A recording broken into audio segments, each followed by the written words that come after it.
Salvete omnes. Thanks to Peter Favorito, the class president of 2016.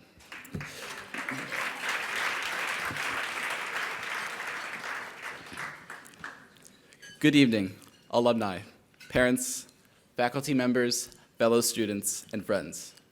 I am Otto Jean Noel, the senior class president of 2017.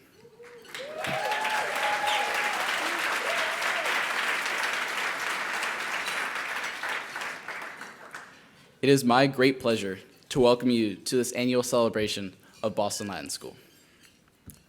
As class president, I have the enormous honor of representing more than 380 of the most talented, hardworking, dynamic, and BLS-devoted individuals you'll ever meet.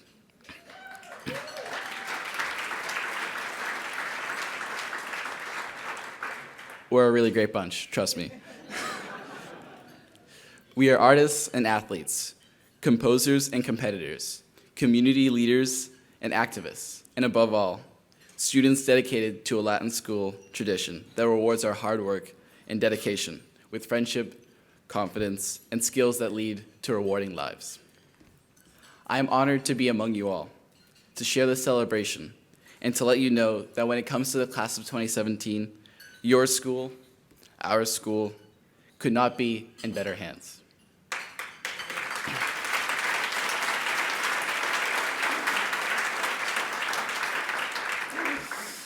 On the long, long journey from class 6 to being a senior now, my classmates and I find ourselves near the end of our days in Latin school.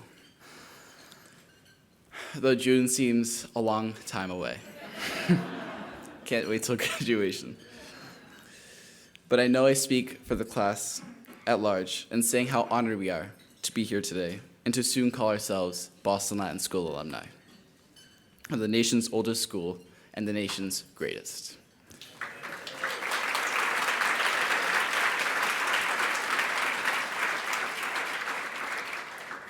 Now, it is my pleasure to introduce my friend, Dr. Stephen Gracer of the BLS class of 1952, who is also the previous president of the BLSA and also a renowned trivia meister.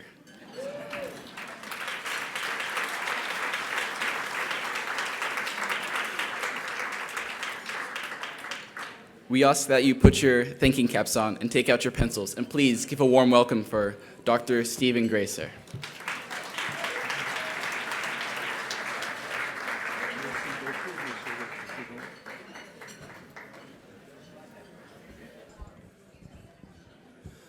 Merci beaucoup, Monsieur le Président.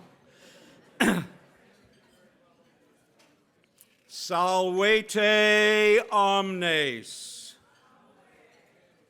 Attention, former 6Es and 4Bs, Latin schoolers and Latin scholars.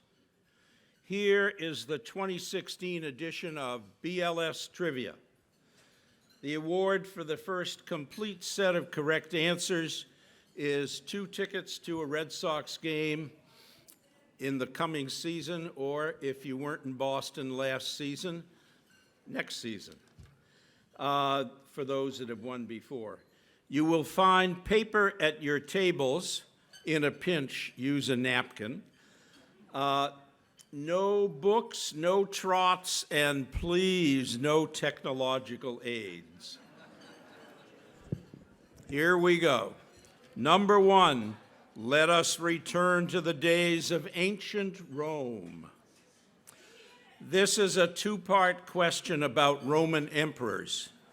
A, before he became emperor, what was Augustus's name? And B, who succeeded Augustus as emperor? That's question 1. Question 2, at BLS we all studied in class 6 or 4B Latin verbs, nouns, and adjectives. Here are 3 that we all learned, but some of us may not remember. A, hic, hike, hawk, etc., etc. B, amo, amas, amat, etc. C, mensa, mensai, etc. So what is the meaning in English of each of them? Hic, haec, hoc, amo, amas, amat, mensa, mensai. You don't have to do the whole declination or conjugation. Number 3, turn our attention to our distinguished graduate of the year. Who was the Latin school headmaster when our distinguished graduate of the year received his diploma in 1955? Number 4, a football question. Name 3 sites where Latin and English have played Thanksgiving Day football. 3 sites. There are more, but name 3. Number 5, back to the classroom. What do the following words have in common? Aus, außer, bei, mit, nach, Zeit, von, and zu. What do those words have in common? And last, number 6, the ever-popular question about the Gracchi, the famous populists of the 2nd century BC. Were the names of these brothers Gaius and Tiberius, Julius and Octavius, or Irving and Marvin? Please turn in your written answers with your name and class to me at table 6. Thank you very much. I now turn things back to Peter Kelly, President of the BLSA. Thank you.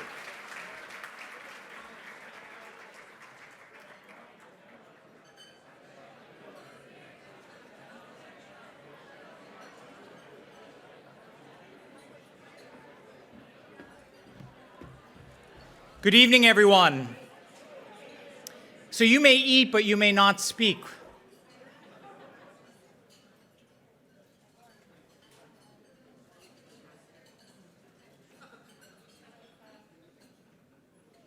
Councillor Campbell. Thank you. Good evening, everyone. I'm Peter Kelly, perhaps familiar to most of you in the room.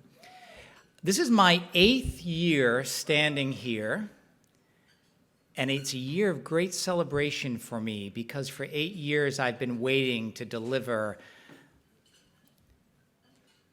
a message to the sainted classes, the special classes, the prize classes of Boston Latin School. When I came into this role, Cornelia Kelly, Headmaster Emerita, an honorary member of the class of 1944, who's here with us this evening. Hi, Cornelia. She told me, you will come to understand that not all Boston Latin School classes are the same, that each has its character, its personalities. And it wasn't long before I learned that I was to genuflect before the class of 1957, or to pay homage to the classes of 65, 86, 92, 74, 78. These are among the famous Boston Latin School classes, but tonight I tell them all to stand down. Because I'm a member of the Boston Latin School class of 1983, the most represented class here this evening. So thank you, class of 83.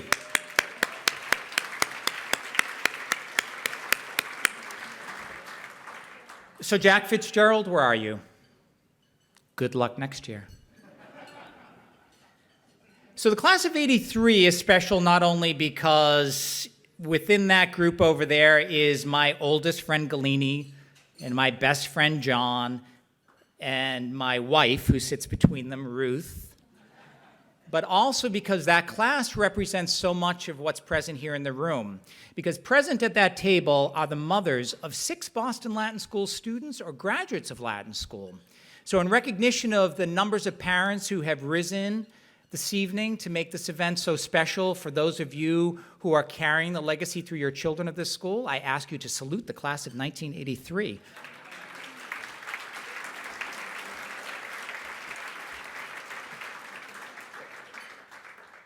But now's the serious part of my opportunity to speak before you. I'd like to recognize Anne Marie and Bill McCarron, seated over here someplace, and Judy Samuelson and Bill Schaubel,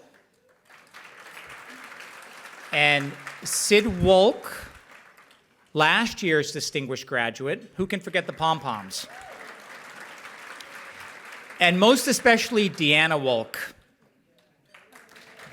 who let Sid come out in pom-poms and returned yet again this year. So thank you to our platinum sponsors for this evening and all they've done to make possible the attendance of faculty and students, and for their work and your work in making the Boston Latin School Association's effort and investment in the students of Boston Latin School possible. I think all of us will leave here tonight without having heard yet the words of Mike Levin, our distinguished graduate, or Mike Konopasis, our great hero this year. I think we'll all leave with redoubled pride in the work of this school and the purpose of this school, having simply heard the words of Ado Jean-Noel, the senior class president this year. So I'm grateful to him for opening the evening and for representing his classmates and the young alumni who are here in the room so well tonight. So thank you so much, Ado. And I think this is a moment where we should lift our glasses. We're going to lift them twice. So you can start with water if you choose, or something stronger. The first toast I'd like to give this evening is to the 25th headmaster of Boston Latin School, Michael Konopasis. He's rejected any characterization of his actions as heroism, but I think there are about 314 people in the room tonight who would disagree. So with gratitude to you, Mike, and especially to Joan for the sacrifices you're making this year on our behalves, I say the evening to you.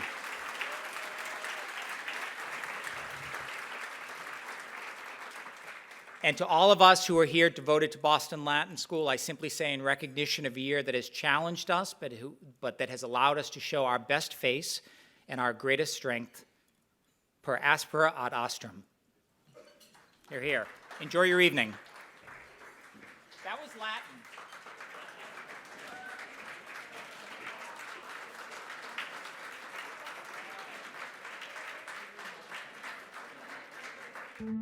If I think about Boston Latin School and its mission, I think about a quality institution that delivers year after year, generation after generation. Boston Latin has been a beacon for students from the city who may have come from challenging backgrounds or from limited means to have an opportunity where the world is opened up to them. I believe very strongly in that mission of giving everyone the opportunity, regardless of their family circumstance or background, to do the best that they can do and to have the education of their choice. I see Boston Latin School as the ladder that got me to where I am today. Boston Latin kids are not typical kids, and we're not really a typical high school. The people here want to do great things and want to enact change, and I want everyone to know that, because I feel that that's what makes our school so unique. I've never worked with a group of students so dedicated to learning, just for the sake of learning. There's a heavy emphasis on being smart is cool. You can stick around here till 5 or 6 o'clock at night, you'll see kids here. These kids are something else, they really are. We have amazing opportunities for our students, whether it's international travel, athletics, various humanities, internships. So if somebody's an actor or actress, if somebody's a musician, if somebody wants to teach, if somebody wants to be an athlete, they can within a high-level educational environment. If you were to go around the building today and look at classrooms, you peek in the doors, And what you see are teachers who are active. They're moving around classrooms, they're doing all sorts of things, but they're creating an environment where kids are creating, producing, inventing, challenging, learning, questioning. I feel like I can help. I can provide these kids with what I think they need to be successful in life. There's nothing better than being able to influence kids like that. I think there's a lot of pride when people think about the Boston Latin motto, when they talk about being a graduate of the Boston Latin School. To me, it means excellence. Seeing that so many people who were here so many years ago were able to do great things, it's kind of like we're living through their legacy. Legacy is critical. I mean, I think that's really what we're trying to say when we say we want the students, to really understand what they have been able to accomplish and that they are now part of a legacy. They own that legacy. They must support it. They must continue to uphold it, if you will. This school is the first public school in the country. One of the few places still standing where 5 of its graduates signed the Declaration of Independence. It has an astonishing pedigree, unequaled by any institution, certainly in the country. I think its future is greater than its past. To think, what can our students look like in the next 4 years, the next 10 years, the next 20 years, and how can I be a part of that? That's amazing to me.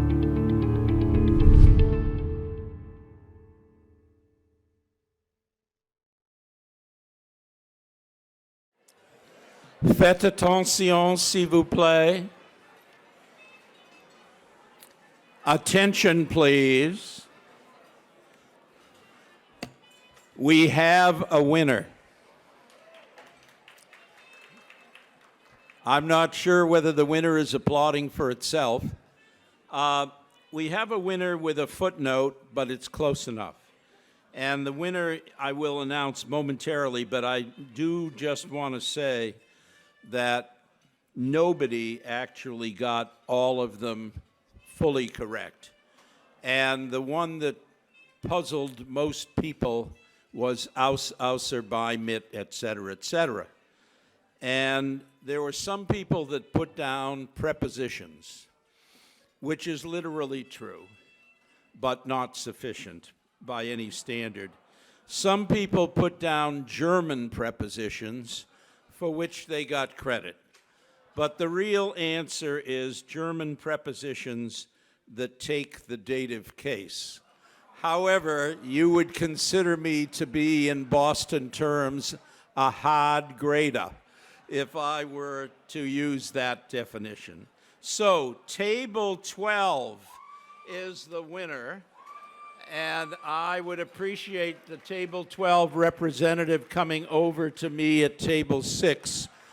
But let's give a round of applause not only to Table 12, but to everyone who participated this evening. Thank you very much.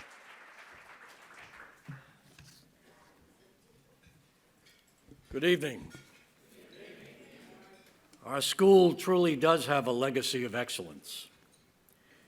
And it's one that I, like most of you, am honored to serve and perpetuate. Good evening and welcome students, faculty, parents, guests, and alumni.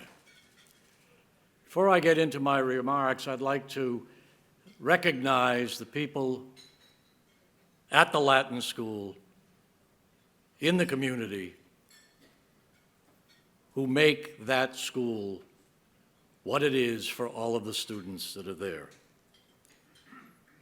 I'd like to introduce 2 graduates who are members of the Boston City Council, Matt O'Malley of the class of 1997 and Andrea Campbell of the class of 2000.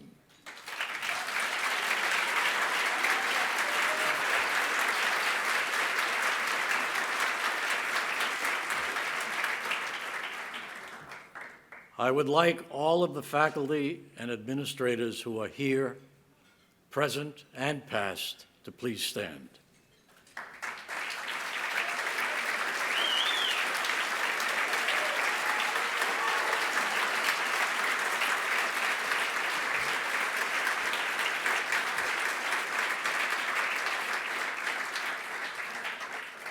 And then I'd like to introduce three special people who I was fortunate enough to bring along with me when I decided to return to the school.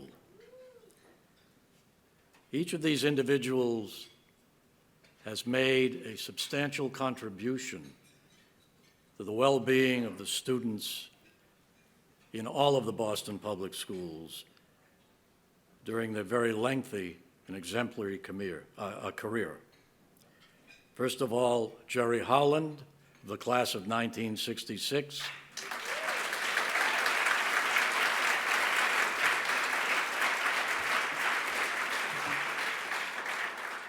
Al Holland, who, although not a Latin School alum, has distinguished himself as a headmaster in this district for well over 30 years. Al?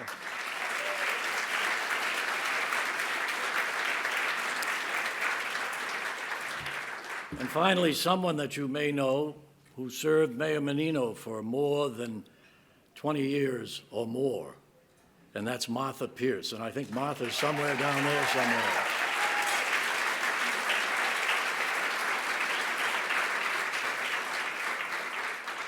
I'd like to thank the parents who have welcomed us all, the students who are outstanding. I'd like to thank the friends of the Latin School. I'd like to thank the alums, particularly, and a special shout out to those members who have returned to the school primarily through the efforts of Charmaine Higgins, the Black Student Advisory Council, all of whom are alums of the school and all of whom are committed to seeing to it that the education that they received is also something that's passed along to the students who are there and the ones who will follow.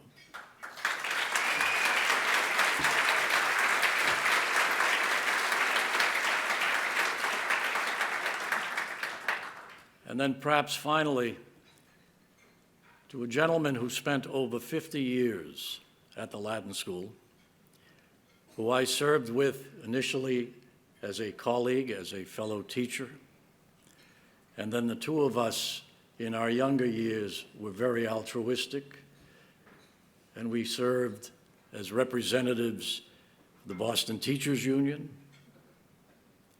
And I could go on and on about this guy who has done more for the school than anyone that I can remember in terms of the dedication, the commitment, and the loyalty that he's had to, I think, at least 4 headmasters, and that's Malcolm Flynn.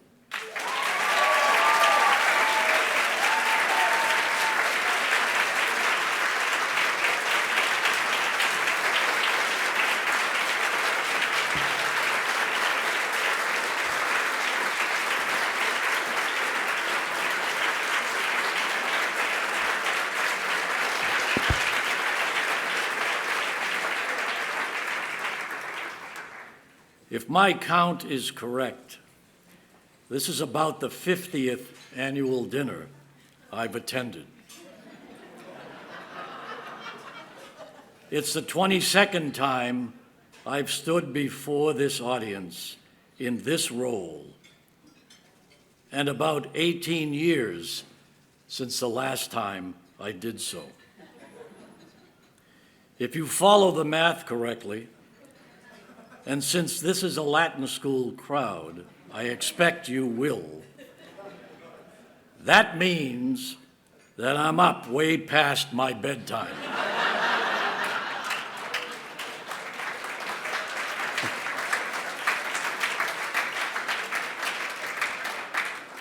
Yes, I've had to make some schedule adjustments in my return to the role of headmaster. But I have remembered how to set my alarm for 5 o'clock in the morning and have learned again to eat a late lunch at 11:19 in the morning. While I didn't seek the opportunity for a second go-round as headmaster, here I am. The old rhythms have returned, but I'll tell you, some things are a little bit different. The corridors are about twice as long. And the staircases about 3 times as high as they used to be. But I've learned the banisters are as steady and strong as the school itself.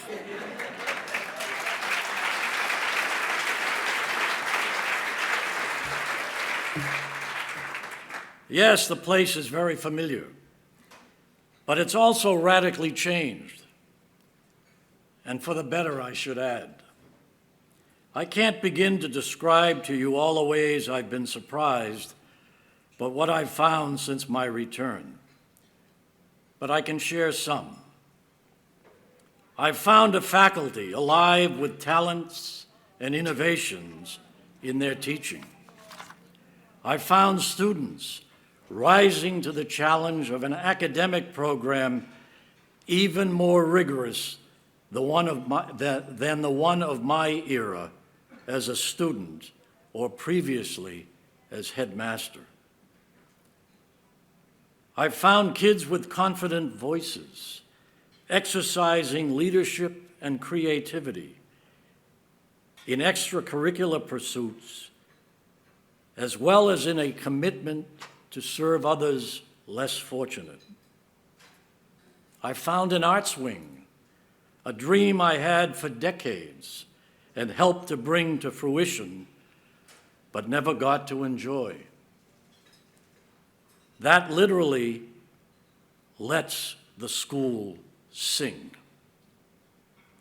I found staff, many of them BLSA funded, who work energetically with faculty to ensure robust and challenging opportunities in global studies, in athletics, student support, and leadership development.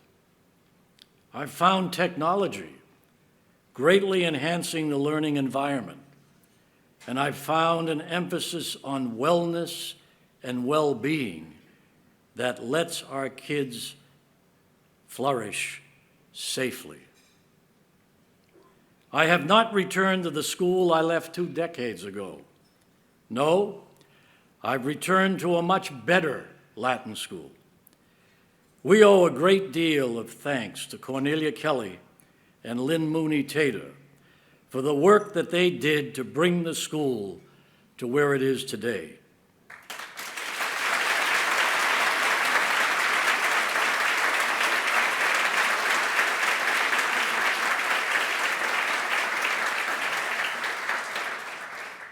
In a quiet and unheralded manner, over 18 years, they transformed our school in very substantial ways that have allowed our students to soar. Indeed, their work, especially that of Dr. Tater's, was acknowledged by the New England Association of Schools and Colleges in its recent glowing reaccreditation report, replete with superlatives following a 2-year review process. That review resulted in a highly unusual decision to grant an exceptional 10-year accreditation to Boston Latin School.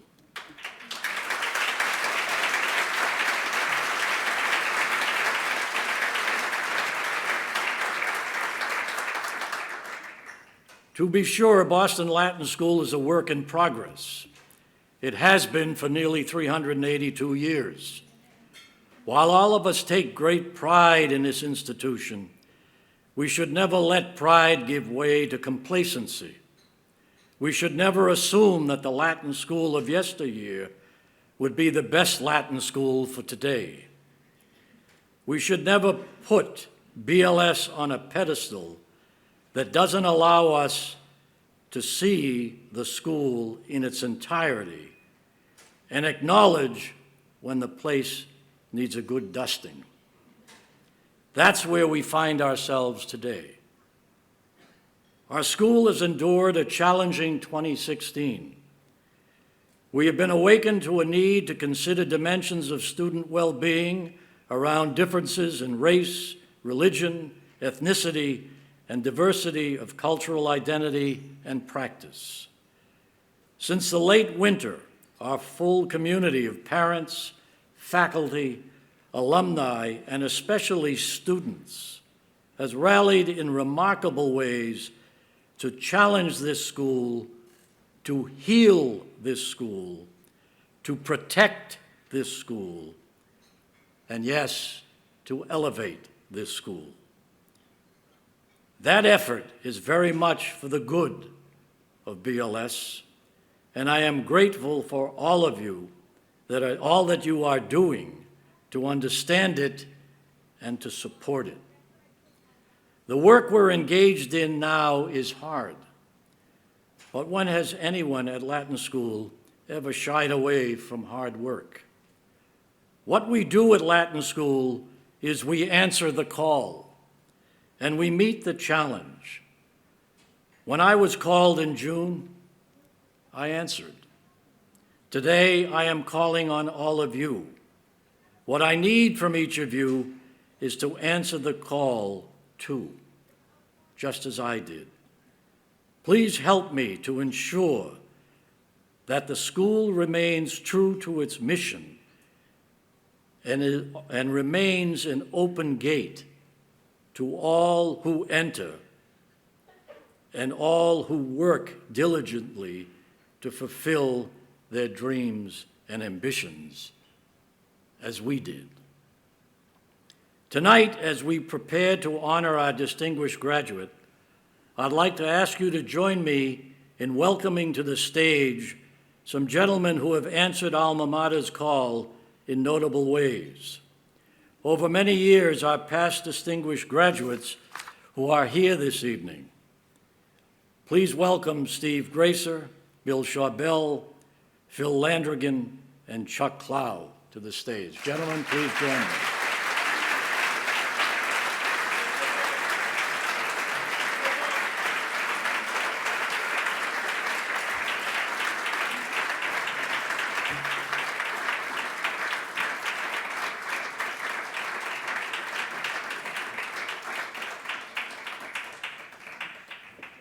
Mike Levin, we invite you now to join us as well.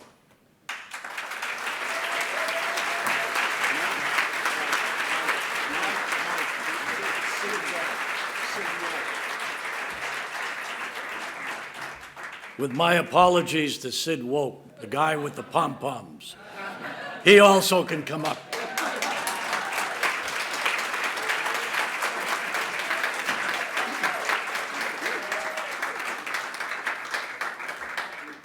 I didn't recognize you without your jacket on.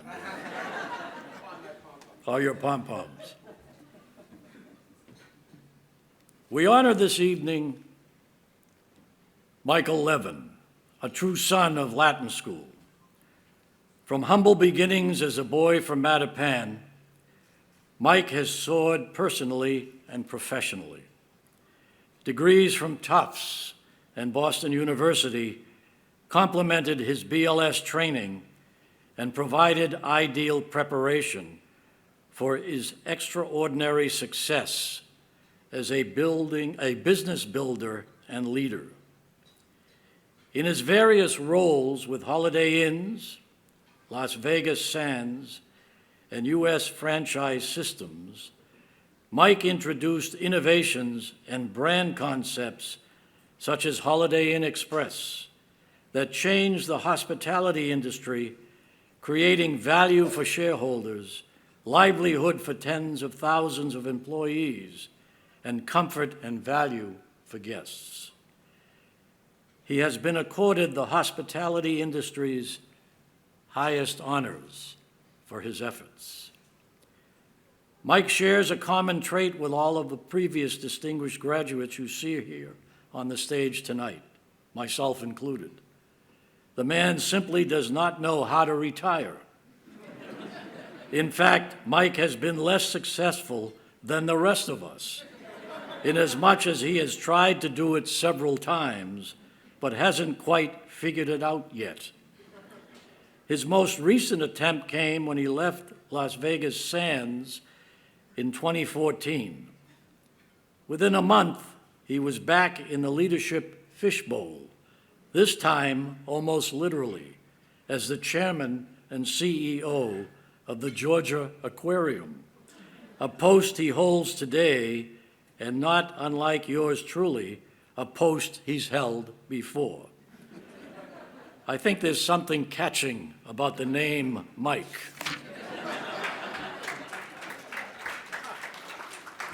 Mike is a true believer in Latin school. Here he learned to value the liberal arts and lessons of his classical studies that have endured throughout his business career. Here he learned to value teamwork and the power of mutual accountability. Here he learned to develop value and defend meritocratic principles. And here he developed a work ethic and a devotion to the fraternity of scholarship and achievement that we treasure at Boston Latin School. As many of us in this room can attest, it all began at BLS.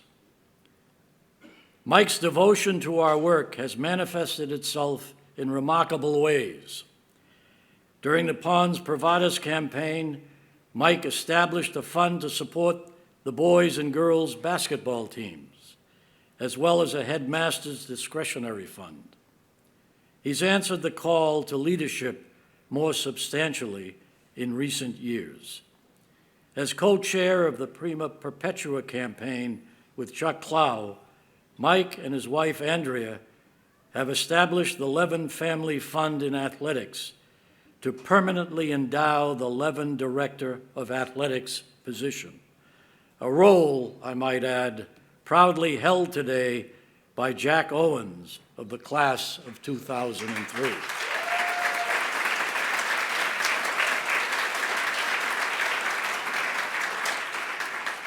I understand from Lynn and Peter Kelly that Mike showed great partnership and flexibility in creating that position, and I can attest to the great wisdom that partnership showed, because the Levin Director of Athletics position is an absolutely critical position on our leadership team.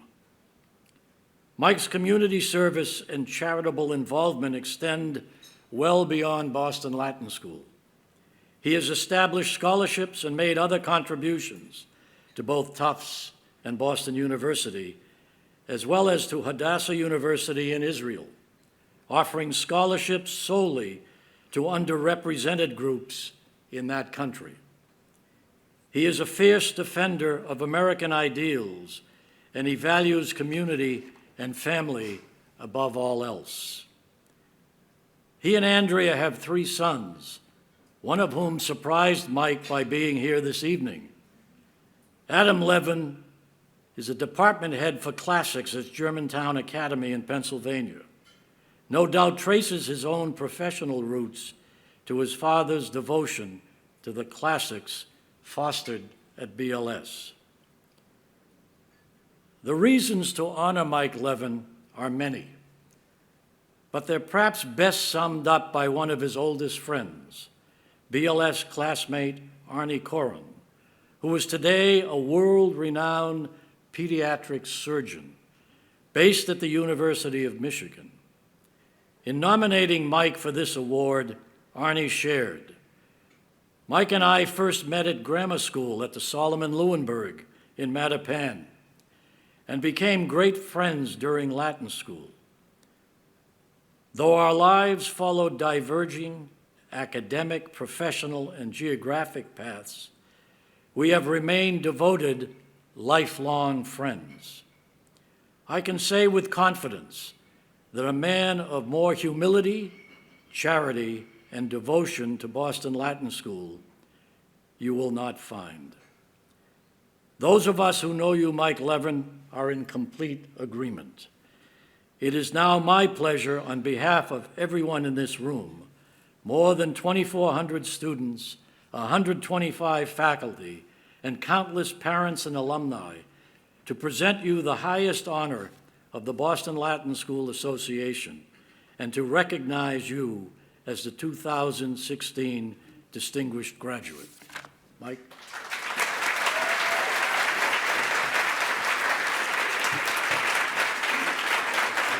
Got one more. You sure it's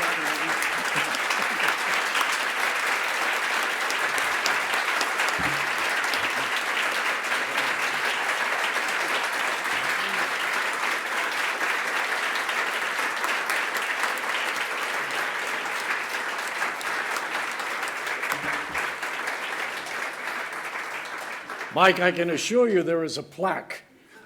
It's just that I can't find it. But let me read what it says.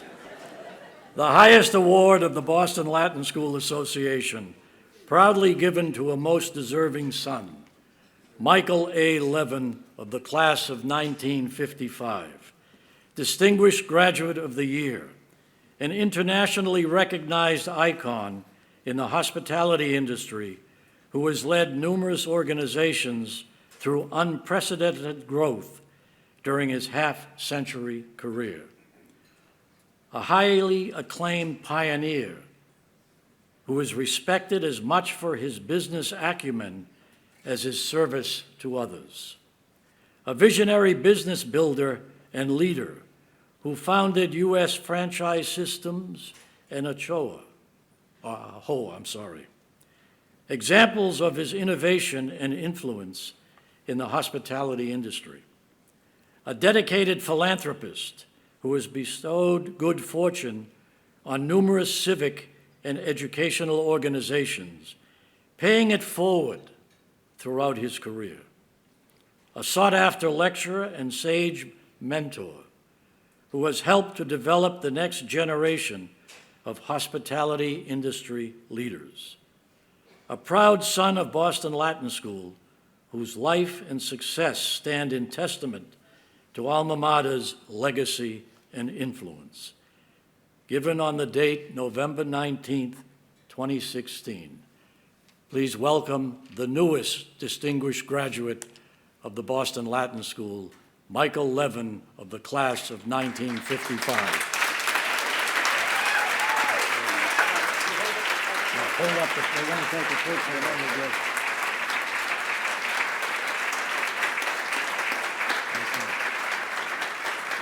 You're on your own. I want you to know that Michael was reading that in English, but the plaque is in Latin. I also want you to know that I saw that in Latin before and gave it to my esteemed classics son, who's here, Adam, tonight, and he had trouble translating it, and I asked him, whose Latin is what?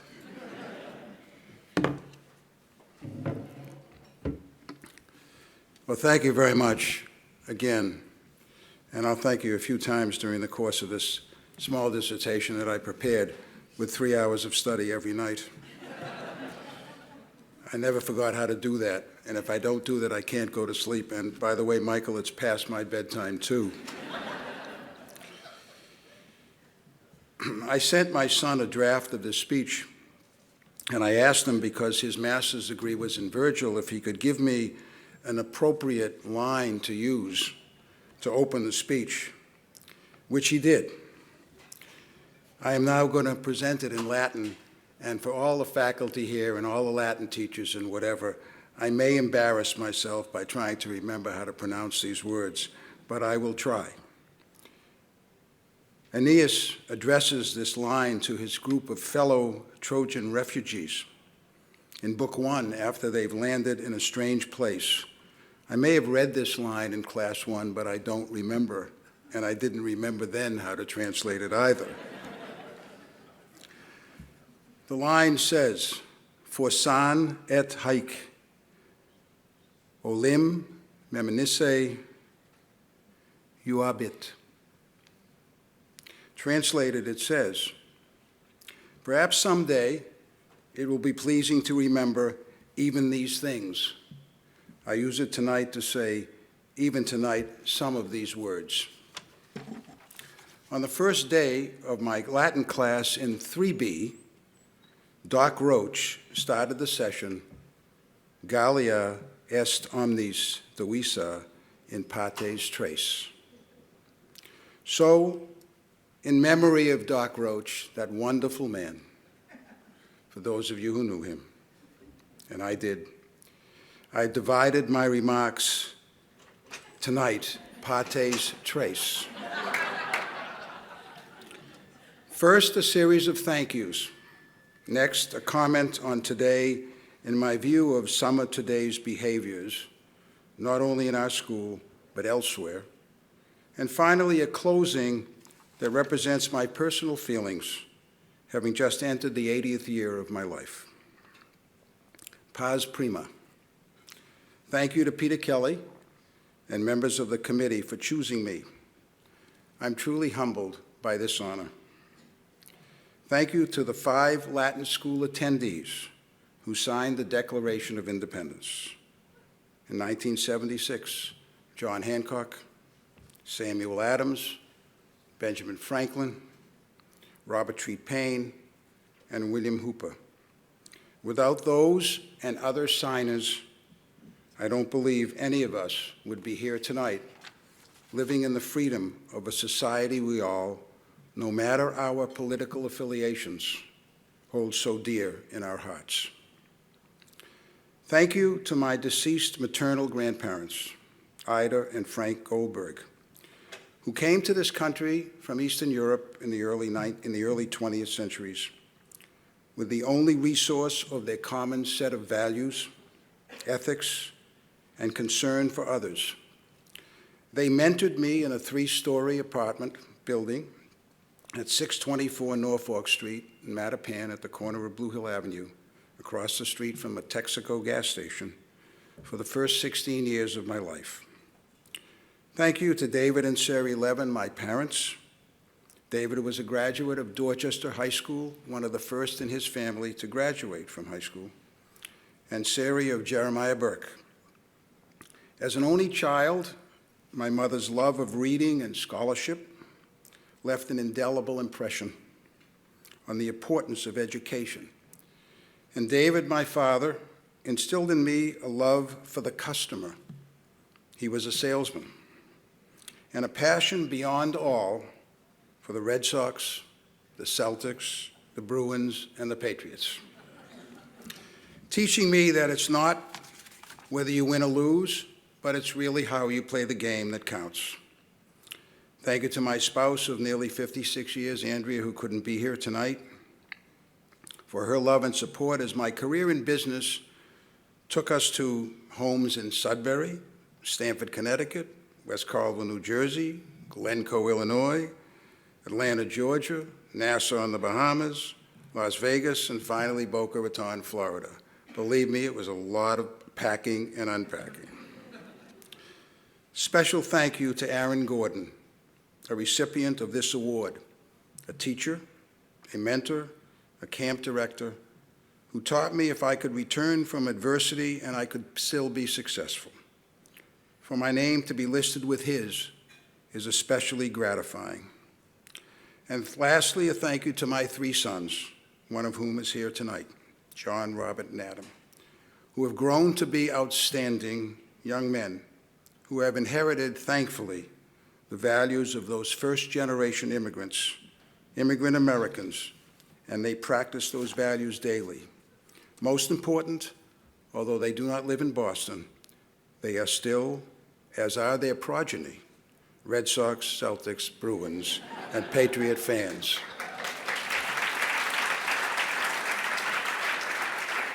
That is in spite of the fact that my wife remains a Yankee fan. Pars secunda. When I first entered our school in 1951 in Class B from the Solomon Lewinberg Junior High School, it was actually Ani Corin and I were in the Martha Baker and Charles Logue grammar schools before the Solomon Lewinberg. And he was a 6E and I was a 4B. Never let me forget that either. It was relatively easy going in 4B. Approbation cards, a classics prize, junior varsity basketball, and a little stress. The commute was probably the hardest thing at that time. The only disappointment was not making the baseball team, but I got through that too. Class 3B was the real test for me. That was Doc Roach's homeroom. I went from 90 to 65 in 1 year. Not very good.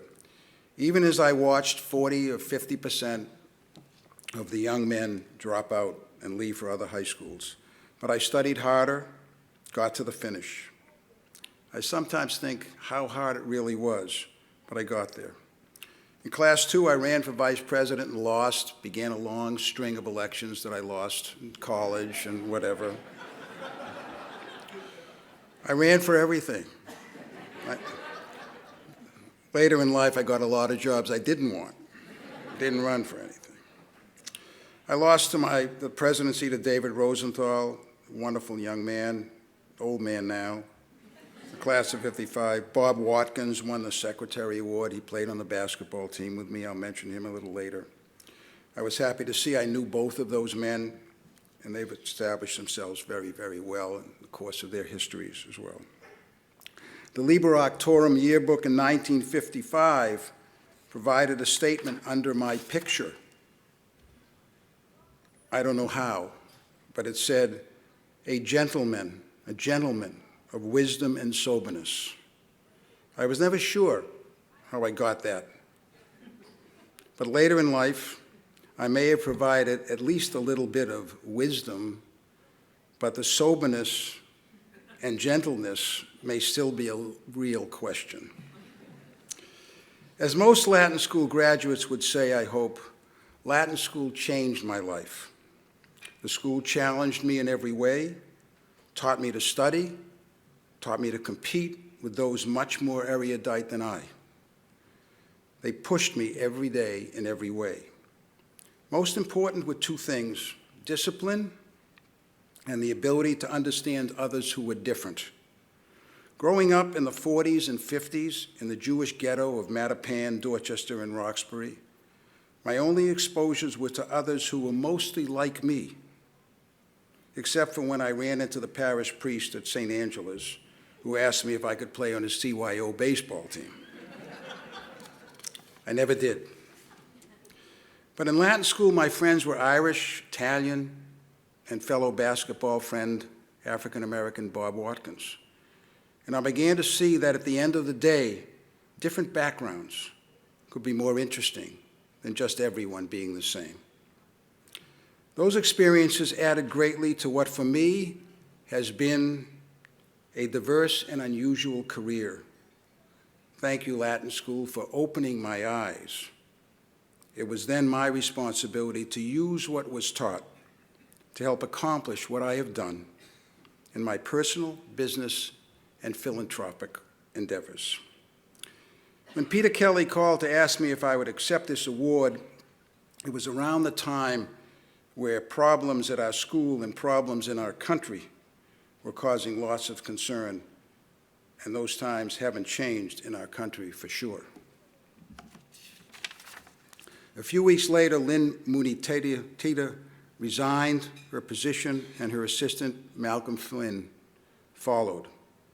I called Peter and suggested that Lynn receive this award instead of myself. I felt she deserved it. Less than a day later, he called me and said that wouldn't work, the time's not right, it was too early, so I remained the recipient.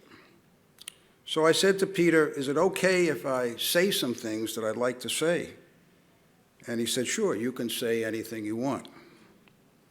Of course, the last 2 weeks, he's been sending me all kinds of notes of what I couldn't say. In fact, he was describing all the attendees and make sure you don't say this and don't say that. I scared him half to death. At any rate, I'm going to say just a few things. This is the second part of the talk. I'll start with something kind of interesting. Mel Brooks, of whom I'm a big fan, and Carl Reiner, who I'm also a fan of. They used to do CDs on that, CDs, you don't say that anymore, on a show called The 2,000-Year-Old Man. Many of you may have heard about The 2,000-Year-Old Man.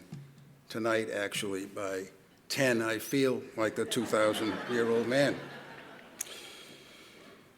One night, I think it was their last recording, where Reiner asked Brooks, he said to him, "You're 2,000 years old." Mel said, "Sure." He said, "I want to ask you, what was the most famous invention in the 2,000 years you've been on this earth?" Mel didn't waste a second, and he answered, "Nothing close, frozen yogurt." And Carl said, "Really?" And Mel said, "And amazingly enough, you can swirl the chocolate and vanilla in one cone." So I thought today I'd do the opposite. I was thinking about what was the worst invention in 2,000 years. And I came up with my own answer, the ballpoint pen. You might ask why. And the answer, when pencils were used, they had erasers. When ballpoint pens are used, they don't. So when you make a mistake, you have to start over. You need to use a new piece of paper. To add insult to injury, I want to add a story of the ballpoint pen. When NASA started sending astronauts to outer space, they quickly discovered that the ballpoint pens would not work when you turned them upside down, when you turned them around, etc. And to combat the problem, our Congress decided to issue a program to NASA scientists that took 10 years and over $165 million to develop a pen that writes in zero gravity, almost on any surface, and at temperatures ranging from below freezing to over 300 degrees of heat. Alas, I asked the question, how did the Russians do it? Well, you know the answer. They used a pencil.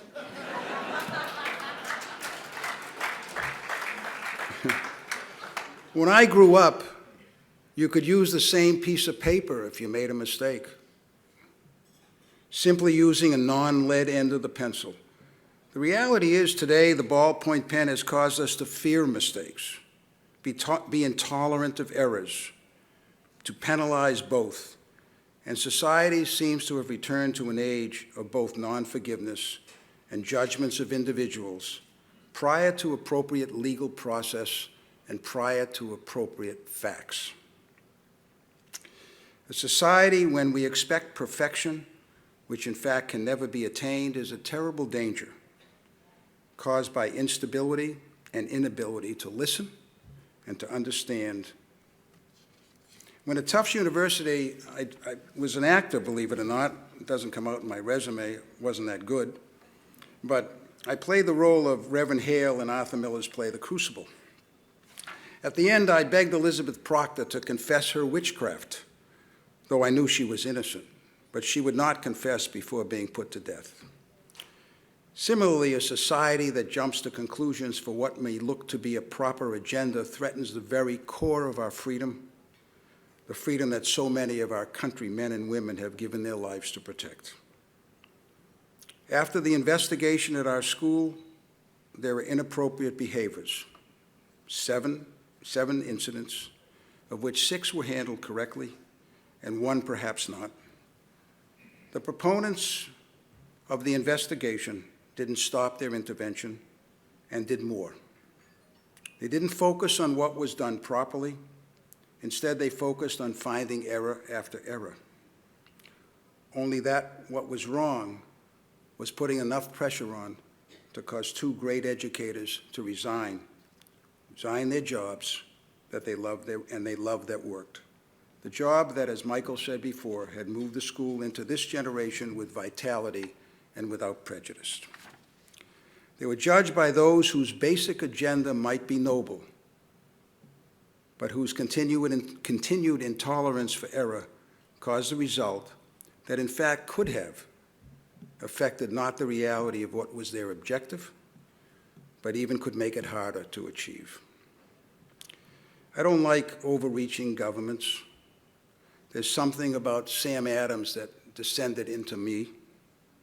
We wouldn't be here without him either. I dislike those who destroy in order to achieve their personal agenda, no matter what their position. I always ask enlightened, well-meaning, loving people with seemingly appropriate objectives, do not burn the field, think before acting, compromise but never live with the philosophy that the end justifies the means.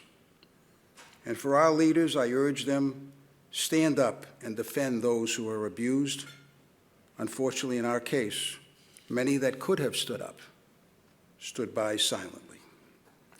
Perhaps they do not remember the biblical command, John 8:7.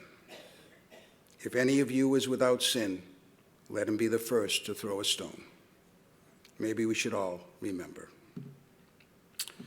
Pars tertia. To conclude, for some 55 years, it was my magnificent privilege to wander the world, to see the human race in 63 countries, to observe the wonders of nature, the wonders of man, the Taj Mahal, the pyramids, Angkor Wat, and the miracles of nature's national parks, the Alps, the Andes, the Grand Canyon, and the works of man, the Vatican, Jerusalem, and most of the world's capital cities. I have been a tourist almost everywhere, with the intention beyond just what was built by humans, but how they behave and what their insides are all about.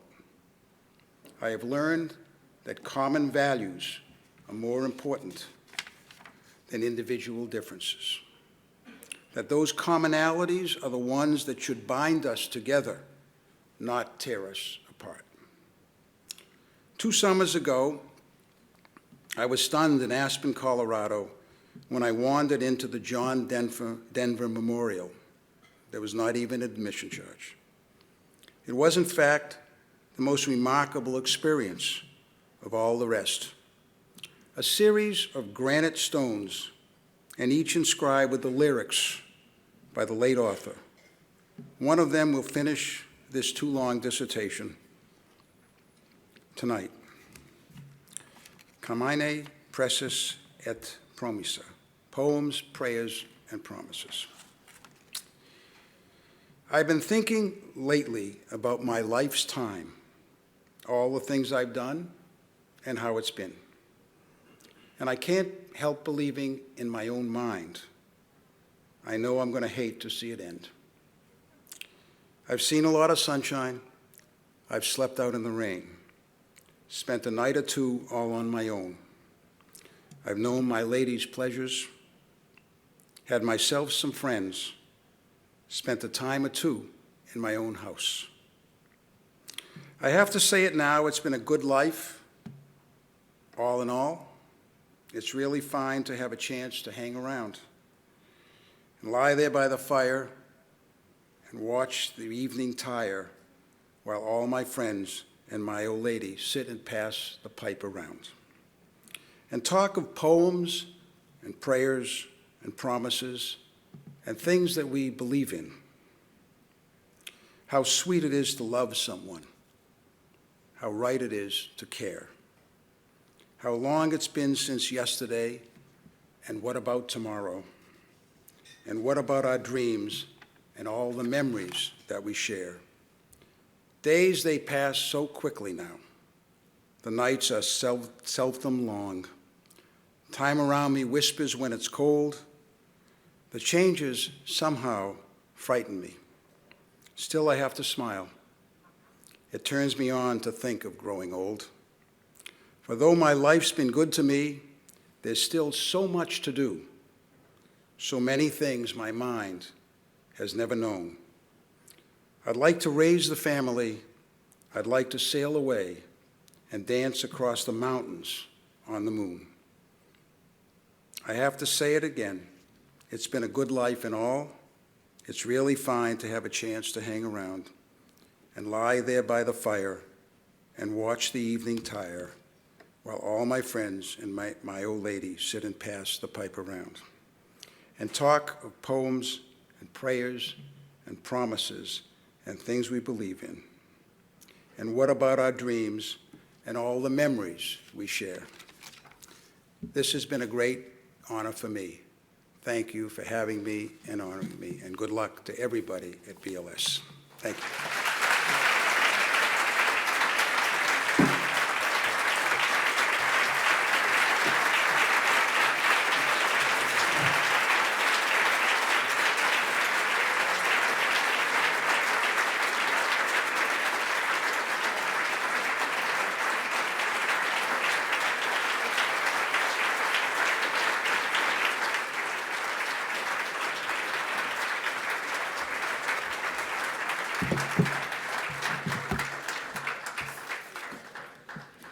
Good evening, everyone. My name is Charmaine Higgins, a proud member of the class of 1987. Absolutely. And the chair of the Boston Latin School Association. It's wonderful to see you all here again. And as it does every year, this event really leaves me inspired and committed to redoubling my efforts to advance Boston Latin School. Mr. Levin, your comments were just beautiful and they touched me. And congratulations on your award, and thank you for all you've done to elevate our school. And thank you, Mr. Konopasis. I honestly don't know how we would have made it through this year without you. And to all of you here this evening, thank you for your fidelity to the work of the BLSA. We need you now more than ever. Please join me in raising a glass to Mr. Levin, Mr. Kontompasis, two exceptional sons of Latin School, and especially to Alma Mater. May her future be ever bright. Thank you so much for coming, and enjoy the evening.